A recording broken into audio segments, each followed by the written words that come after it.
Rik Recourt. I work at FMO, the Dutch Development Bank, similar to our colleague Prashant that presented here earlier, and also my colleague Mark here. So we're with the three of us here, and we came actually here for due diligence, firstly, of a Bangladeshi company. And I think as FMO, that's what we're really specialized at. We really finance local companies in emerging markets. And we have been doing that since 1970 already. And as Prashant mentioned, we have been investing in Bangladesh since 1985, I believe. So that's really quite long, and I think that makes it really interesting to work for FMO. So we really try to provide finance to companies that they cannot receive from local or commercial banks. So our financing really needs to be additional. It needs to bring benefits to the country. And we're really quite a large impact investor.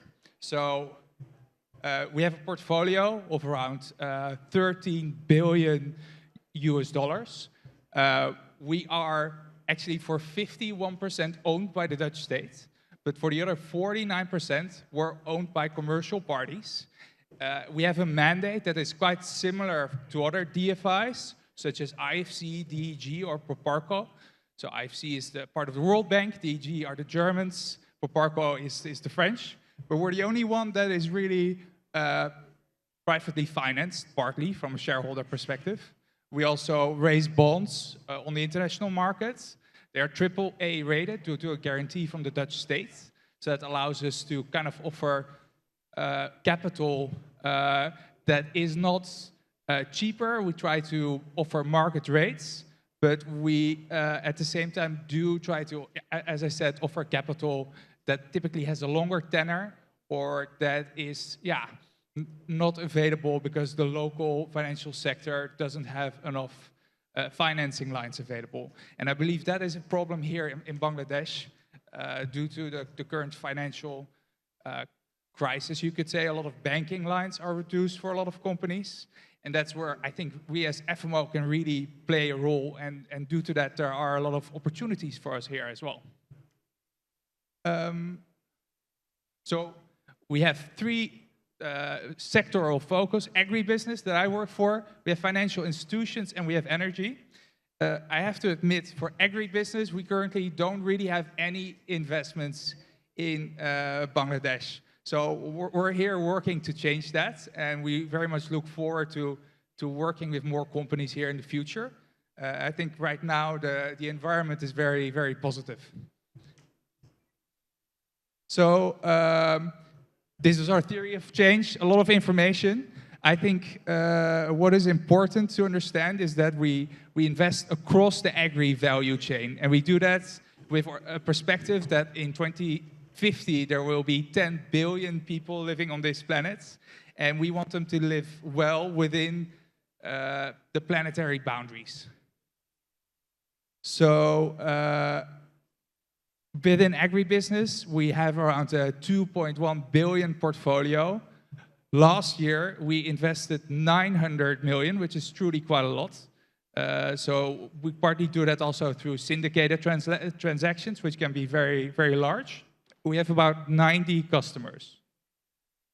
And we invest in agribusiness across 5 themes, you could say. So climate smart agriculture, such as, for example, drip irrigation, or we might do a rice project, and ideally there's an element of reducing methane emissions there, or forestry and nature-based solutions, smallholder inclusion, so we very much focus on rural livelihoods, and next to that there's a value chain optimization.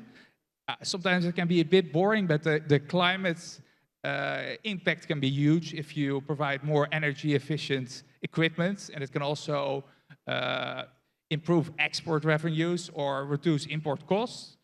And next to that, we really promote food access and try to reduce food waste. So what do we as FMO offers? That's maybe even the most important question here. So we typically provide longer-term CapEx that can be up to 10 years. Typically, that is really not available by the local financial sector. We can also offer medium tenor working capital. Next to that, what's interesting is the syndication part. If we work with a party that we've been working on for a while, that it has a lot of financing needs, we can bring together other impact investors from Europe. We have a huge network for that, and also outside of Europe, and we can really lead a syndicated transaction and bring a lot of capital together to a corporation. And next to that, we also offer blended finance opportunities. So, and we do that while working with a lot of partners, and one of those partners is actually here in the room right now. That's SNV and Alex Downs. And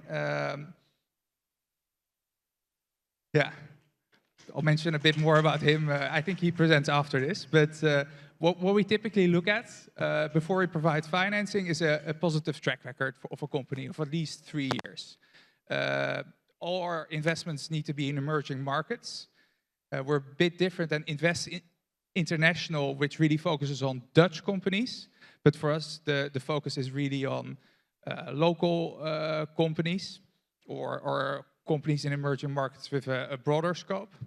And what is very important for us is that there's a willingness to continuously improve environmental and social management issues and risks. And in order to do that, we have a number of policies that a company needs to comply with. There's also an exclusion list. We, for example, won't finance coal or a lot of other things. Alcohol is also prohibited, even though that's not a problem here, but the exclusion list is online for you to see. Or minimum ticket sizes are around 10 million USD, but we can go a lot larger. And our exposure can be a maximum of 25% of the balance sheet. And the purpose typically is really CapEx, can be working capital. We won't really finance any M&A transactions or things like that. The idea really is to develop something or to really encourage a sector to grow. That's an overview of our portfolio in Asia. And then on blended finance, we manage a number of programs for actually both the Dutch government, but also for the UK government. One of those programs is the DFCD. Alex works for that right now. I actually started my career at FMO, working for 3 years on this fund. And what's very special about it, and Alex will probably tell you more about that, is that we really co-manage that. And Alex has a local team here on the ground that really helps with scouting projects and is able to provide grants and technical assistance and to make that investment ready for FMO. And for us, that's really useful that there is a kind of a local on-the-ground scout that is also able to verify the reputation of different companies that SNV DFCD works with. And there are a number of other funds that are focused on financial inclusion or really more on infrastructure or forestry. So when we talk about ESG, one of the most important framework for us is the IFC performance standards. This is used by a lot of other DFIs as well. And so what we really look at is things like labor standards, but also community. We look at cultural elements. Whenever we assess a company needs to also really adhere to these minimum standards at least and be willing to improve on that. And finally, we can also offer technical assistance. And that's kind of a grant-based approach. So my role is to really focus on commercial opportunities. But with technical assistance, we can also support a company if it's willing to contribute a little bit of funding itself on a lot of impact-focused themes. So that can be related to gender, but it can also be related to climate, or can be related to improving governance.